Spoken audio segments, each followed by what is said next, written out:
Bonjour. Toujours dans la fonction alimentée, on va entamer la deuxième partie du chapitre 1, système monophasique.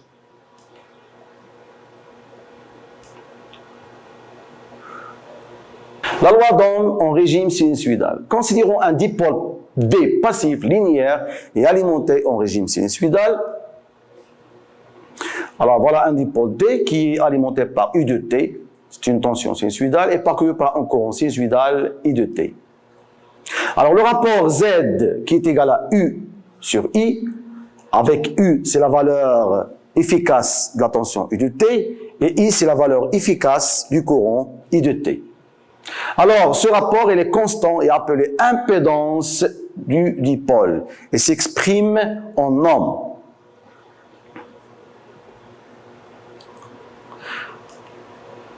Le déphasage phi, il est constant indépendamment de la valeur efficace U de la tension d'alimentation.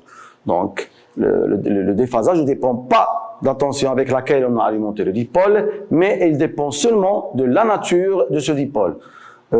Par exemple, avec un dipôle D, résistance ou inductance ou condensateur. Maintenant, avec ce tableau, on va étudier les dipôles élémentaires. Alors, ces dipôles élémentaires, c'est la résistance R, une inductance L et un condensateur C. Alors, pour une résistance R, soit une résistance R qui est alimenté par une tension UR et parcouru par un courant I. UR de T est le sinusoïdal qui est égal à UR racine de sinus oméga T. Avec UR racine de c'est la valeur maximale, UR c'est la valeur efficace. I de T égale à UR de T sur R. Donc I de T égale à UR sur R racine de sinus oméga T. Donc toujours le courant c'est la tension divisée par la résistance. Donc, comme vous voyez ici, la tension est en fonction de sinus oméga t et le courant aussi en sinus de sinus oméga t. Il n'y a pas de déphasage entre la tension et le courant. Donc, d'après la construction de Fresnel, voilà, UR, elle est en phase avec I.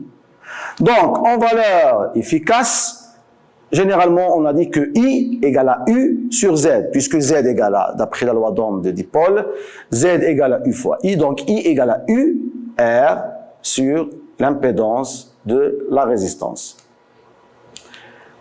Voilà, donc, comme vous voyez ici, donc, ici, c'est la valeur efficace du courant. Voilà, donc, I égale à UR sur R, qui est égal à UR sur Z. Donc, ZR, c'est la résistance R. Alors, ZR égale à R et phi égale à 0, puisqu'il n'y a pas de déphasage entre la tension et le courant. Donc, l'impédance complexe ZR, qui s'écrit avec un tiret en bas, qui est égale à la valeur de la résistance R. Maintenant, pour une inductance L, alimentée avec une tension UL sinusoïdale et un courant I de T aussi sinusoïdal.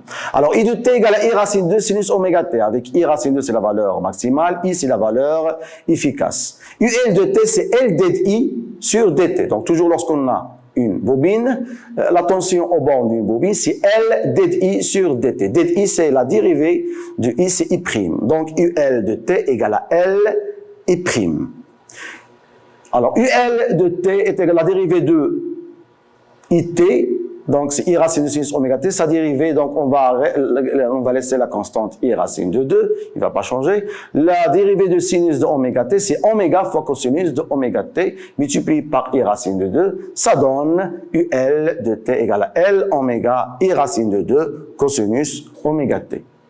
Alors, UL de T est égal à L oméga I racine de sinus de oméga T plus pi sur 2, puisque le cosinus d'un angle, c'est la sinus plus de ce même angle plus pi sur 2. Donc, on remarque que I de T est une fonction de sinus oméga T et UL de T est en fonction de cosinus de oméga T plus pi sur 2. Donc, la tension est déphasée par rapport au courant d'un angle positif plus pi sur 2.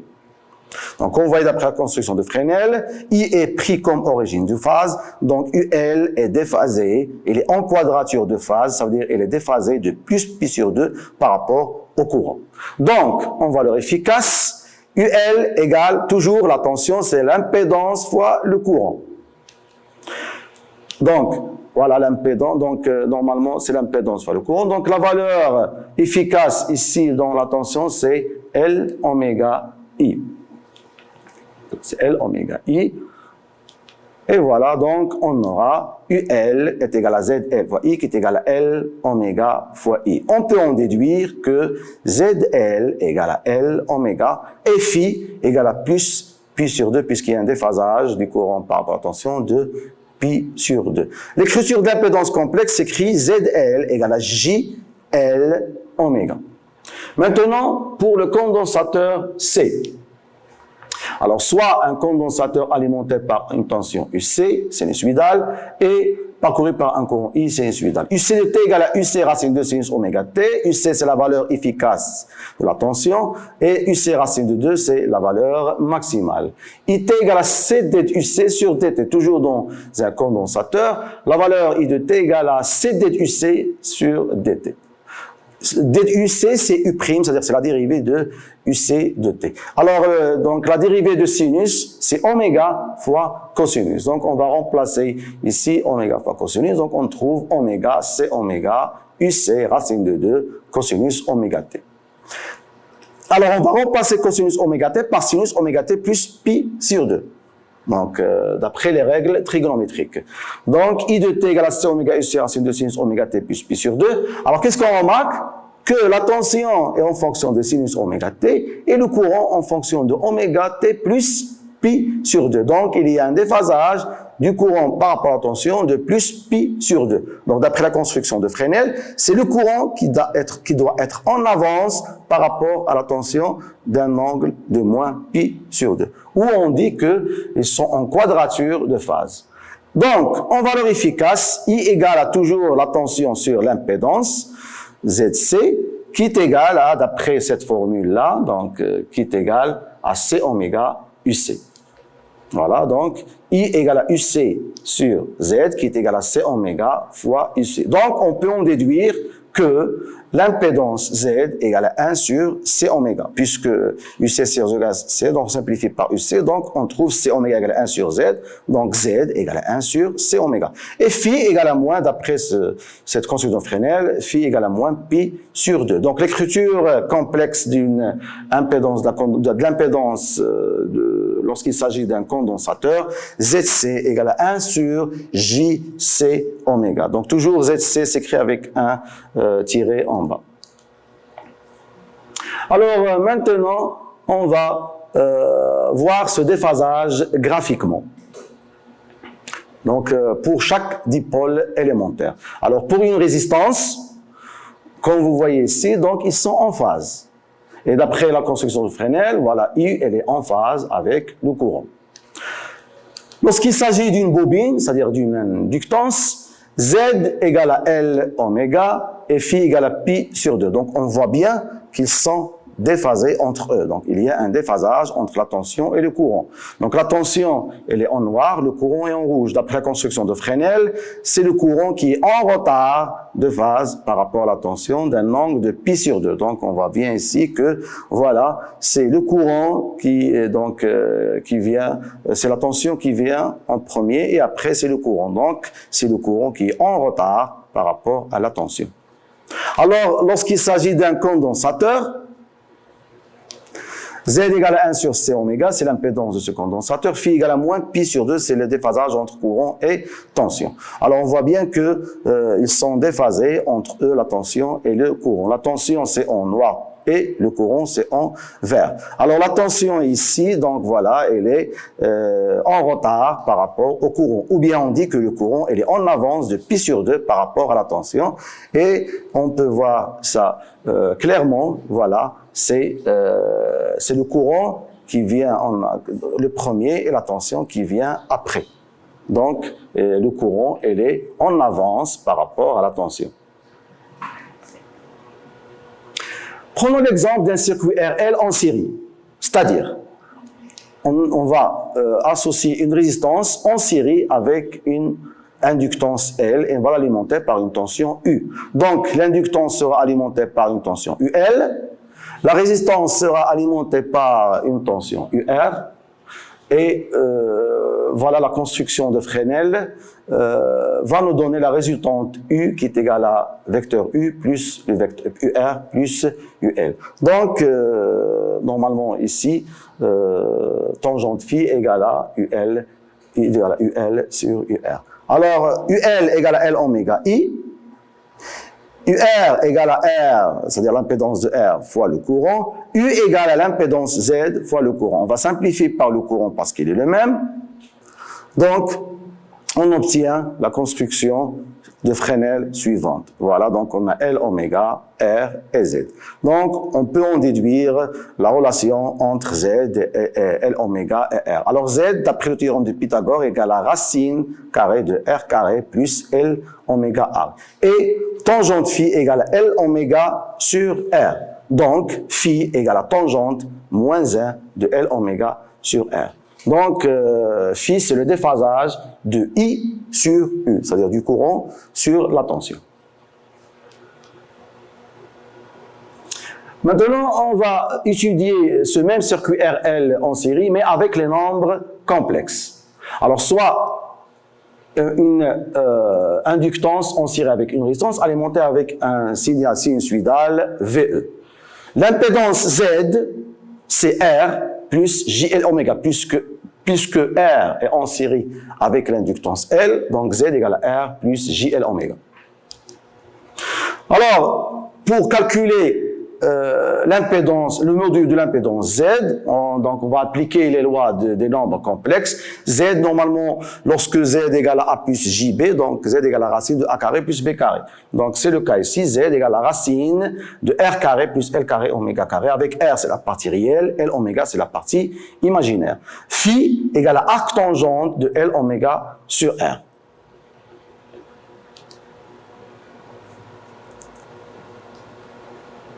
Si V égale à V sinus oméga t, donc I sera égal à V sur Z sinus oméga t moins phi. On dit que le courant est en retard de phase de phi sur la tension, puisque ici on a un moins phi. Donc c'est pour cela qu'on dit que le courant est en retard. Les puissances en régime sinusoïdal.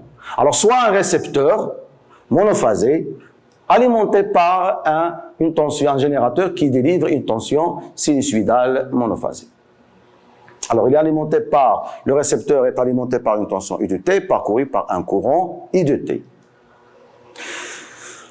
Alors, pour mesurer la puissance de ce récepteur, on va utiliser un wattmètre. C'est le symbole du wattmètre. Il a 2 bornes de tension et 2 bornes de courant. On peut utiliser un wattmètre avec pince ampère-métrique. Alors, il a seulement 2 bornes de tension. Donc, P de T, la puissance instantanée, c'est la tension U de T fois le courant I de T. Pour la puissance active, P, elle est exprimée en watts, donc c'est la valeur moyenne de la puissance instantanée. Donc, P actif, c'est la valeur moyenne de la puissance instantanée. La puissance instantanée, on a dit que c'est U de T fois I de T. Pour un dipôle linéaire en régime sinusoïdal, P égale à U efficace fois I efficace fois cosinus phi. Donc toujours, il faut retenir cette expression. La puissance en monophasé, c'est la tension fois le courant fois le cos phi. Donc la tension efficace, c'est la valeur efficace de la tension en volt. I efficace, c'est la valeur du courant en ampères. Phi, c'est le déphasage entre la tension et le courant. Elle dépend bien sûr de la nature du dipôle avec lequel on mesure la puissance. Pour la puissance réactive Q, elle est exprimée en var, ça veut dire volt-ampère réactif. Q égale à U efficace fois I efficace fois sinus phi. La puissance apparente, S, c'est en volt-ampère. Donc, elle est exprimée en VA, c'est-à-dire volt-ampère. C'est l'unité de la puissance apparente. Alors, la puissance apparente, S, égale à U efficace fois I efficace. Donc, elle est toujours positive.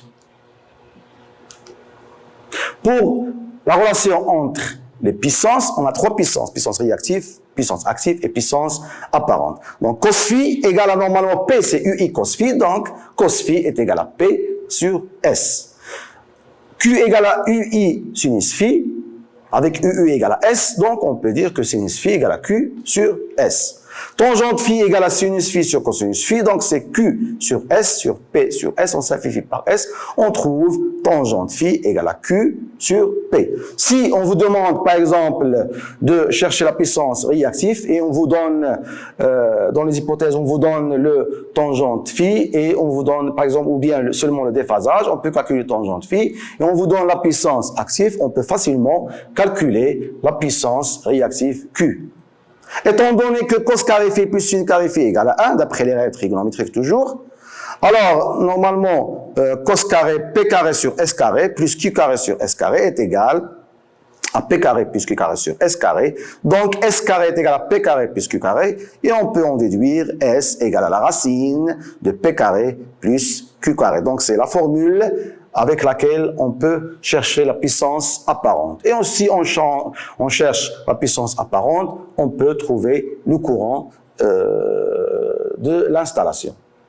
Alors, avec le triangle de puissance, on peut en déduire la relation entre les trois puissances. Par exemple, pour chercher la puissance P, alors normalement, tangente phi est égal à Q sur P. Pour chercher S, S est égal à la racine de P carré plus Q carré. Pour chercher le cosinus phi c'est P sur S. Pour chercher sinus phi, c'est Q sur S. Alors, les puissances consommées par les dipôles passifs élémentaires. Donc, les dipôles passifs élémentaires, c'est toujours la résistance, inductance et condensateur. Alors, pour la résistance R, la puissance active, elle est en watts, qui est égale à UI cos phi. Alors, dans une résistance, on a dit que la tension est en phase avec le courant, c'est-à-dire le cos phi égale à 1, phi égale à 0, cos phi égale à 1. Donc, P égale à UI cos phi qui est égal à UI. Si on remplace U par RI, on trouve RI carré. Et si on remplace I par U sur R, on trouve que P égale à U carré sur R. On peut utiliser n'importe quelle expression pour résoudre les problèmes dans un exercice, par exemple. R absorbe une puissance active. Alors, pour la puissance réactive, Q égale à UI sinus phi. Sinus de 0, c'est 0. Donc, Q égale à 0. La puissance apparente. La puissance apparente, c'est en volts ampères. Alors, la puissance apparente, normalement, S égale à UI, qui est égal à P. Pour une inductance L, le déphasage égale à pi sur 2, positif. Donc, la puissance active égale à UI cos phi d'après la définition. Cos de pi sur 2 égale à 0. Donc, P égale à 0. Pour la puissance réactive de cette inductance, Q égale à UI sinus phi. Sinus de pi sur 2 égale à 1. Donc, Q égale à UI. Si on remplace U par L oméga fois I, on trouve Q égale à L oméga I carré, qui est égal à U carré sur L oméga. On dit que L absorbe la puissance réactive. S égale à UI, qui est égal à Q. Pour le condensateur, C, alors la puissance active, toujours, la formule c'est UI cos phi. Cosinus de moins pi sur 2. Moins pi sur 2, c'est le déphasage de courant en fonction de la tension dans un condensateur. C'est un déphasage qui est négatif. Donc, P égale à UU fois cosinus de moins pi sur 2, qui est égal à 0, donc P égale à 0. Q égale à UI sinus de moins pi sur 2. Sinus de moins pi sur 2, c'est moins 1. Donc, Q égale à moins U fois I, qui est égal à moins C oméga fois U carré, qui est égal aussi à moins I carré sur C oméga. Si on remplace U par I, fois 1 sur C oméga. Alors, on dit que c'est fourni de la puissance réactive. S égale à moins UI, qui est égal à, puisque S égale à UU et Q égale à moins UI, donc S égale à moins Q. Théorème de Bouchereau. La puissance active absorbée par un groupement de dipôles est égale à la somme des puissances actives absorbées par chaque élément de ce groupement. Et de même, on peut dire que la puissance réactive absorbée par un groupement de dipôles est égale à la somme des puissances réactives absorbées par chaque élément de ce même groupement. On peut dire, voilà, d'après cette expression, P total égale sigma des PI et Q total égale à sigma des QI. I, petit i, dépend du nombre des dipôles dans une même installation. Si par exemple, on a une installation qui comprend 4 dipôles, donc I varie de 0 jusqu'à 4. Alors, supposons qu'une installation, il y a plusieurs dipôles. Donc, le premier dipôle, il a une puissance P1 et une puissance réactive Q1. Le deuxième dipôle, il a une puissance active P2 et une puissance réactive Q2. Et le énième dipôle, il a la puissance Pn active et la puissance réactive Qn. Alors, la puissance totale, c'est la somme des puissances. Ça veut dire c'est P1 plus P2 jusqu'à Pn. Et de même pour la puissance réactive, égale à Q1 plus Q2 jusqu'à la puissance Qn. Mais on ne peut pas dire que S égale à S1 plus S2 plus Sn. Donc il faut utiliser une autre formule. C'est la racine de P carré plus Q carré. Alors, prenons l'exemple d'une installation où il y a 3 dipôles, D1 et D2 et D3. Donc, pour calculer la puissance totale, c'est P1 du premier dipôle plus la puissance du deuxième dipôle plus la puissance du troisième dipôle. Et de même pour Q, c'est la puissance réactive du premier dipôle plus la puissance réactive du deuxième dipôle plus la puissance réactive du troisième dipôle Q3. Donc Q égale à Q1 plus Q2 plus Q3. Pour calculer S, on utilise la formule qu'on a expliquée précédemment. C'est la racine de P carré plus Q carré. Avec P, c'est la puissance totale de l'installation. Q, c'est la puissance réactive totale de l'installation. Cosinus phi égale à P sur S. Le facteur de puissance. Alors, prenons comme expérience 2 appareils électriques qui sont fréquemment employés. Donc, un four électrique à résistance, un moteur monophasé dont le rendement sera égal à 1. Alors, normalement, le moteur, il produit une puissance de 8800 watts, le courant est égal à 50 ampères. Ils sont alimentés par 220 volts. La résistance, il a une même puissance, 8800 watts, alimentée par une tension de 220, mais le courant consommé, c'est 40 ampères. Donc, on voit bien que le courant dans un moteur, il est supérieur au courant dans les résistances chauffantes. Alors, même s'ils ont même puissance active.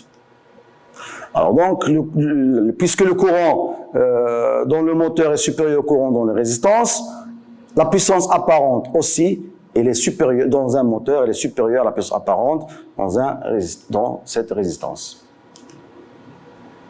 Alors, pour une puissance active identique, c'est-à-dire pour les deux, on a 8800 watts. Alors, le moteur appelle une puissance apparente de 11 000 voltampères. Par contre, le four appelle une puissance de 8800 voltampères. Donc, on voit bien que la puissance dans le moteur apparente, elle est supérieure à celui du four, même si on a une même puissance active de 8800 watts. Pourquoi? Cela est dû du fait que pour disposer de 8800 watts pour ce moteur, donc il faut aimanter le circuit magnétique et consommer une énergie réactive. On a un cos phi par exemple ici de 0,8. Donc pour remédier à ce problème, on doit améliorer le cos phi, c'est-à-dire on doit le rendre plus proche de 1. Pour que les deux puissances apparentes soient les mêmes pour une même puissance active qui est 8800 watts. Alors, mais comment améliorer le cos phi? En diminuant la dépense de la puissance réactive ou en produisant dans l'installation une puissance réactive négative. Pourquoi? Pour faire une compensation. Parce que le moteur produit une puissance réactive positive. Donc, si on si on produit une puissance réactive négative, on va compenser cette puissance réactive. Alors, cette amélioration présente de nombreux avantages. Premièrement, il y a une diminution remarquable de la facture d'électricité, une diminution du courant, par la suite une diminution de la section des câbles, parce que la section des câbles dépend de la puissance apparente et du courant. Et une diminution aussi des pertes en ligne. Alors, la compensation d'énergie réactive peut se faire par des condensateurs fixes ou par des batteries de condensateurs à régulation automatique, c'est-à-dire qu'ils dépendent de la valeur voulue du condensateur, du COSFI. Par des compensateurs statiques. Alors, comment relever le facteur de puissance? Alors, dans la plupart des situations, la charge elle est inductive pour le cas des transformateurs, moteurs, chauffage. Pour cela, son facteur de puissance, il faut donc ajouter un condensateur en parallèle avec le récepteur. Donc, soit un récepteur avec un COSFI, par exemple, de 0,8, une puissance active, une puissance P et une puissance réactive Q. Donc, on veut relever le COSFI à COSFI'. C'est-à-dire, on doit changer ce COSFI, le remplacer par un COSFI'. Alors, on va voir d'après ce tableau comment déterminer l'expression de C qui permet de relever le COSFI. Alors, toujours avec le même montage, on a un condensateur qui est mis en parallèle avec le récepteur de puissance P et actif et puissance Q réactif.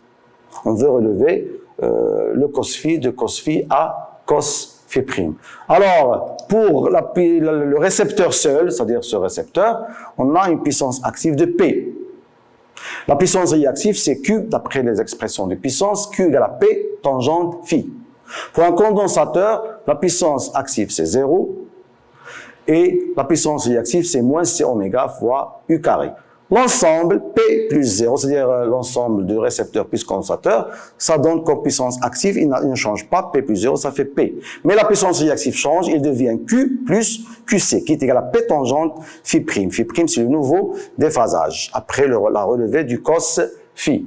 Donc, QC égale à Q' moins Q, d'accord, qui est égal à moins C oméga U carré. Donc, on peut dire que, d'après cette formule, que moins C oméga U carré est la P tangente phi' moins P tangente phi. Donc, C égale à P tangente phi moins P tangente phi' sur U carré oméga. Avec U, c'est la tension d'alimentation efficace. Oméga, c'est 2πf. F, c'est la fréquence. Alors, pour montrer les effets de ce changement, lorsqu'on a relevé le COSFI, on va voir la construction de Fresnel. Alors là, c'est la puissance P pour les deux, c'est-à-dire avec condensateur et sans condensateur, il n'a pas changé. Mais sans condensateur, on avait Q, regardez, il est grande. Après, lorsqu'on a ajouté un condensateur de puissance réactive QC, la puissance réactive elle a diminué et devient Q'.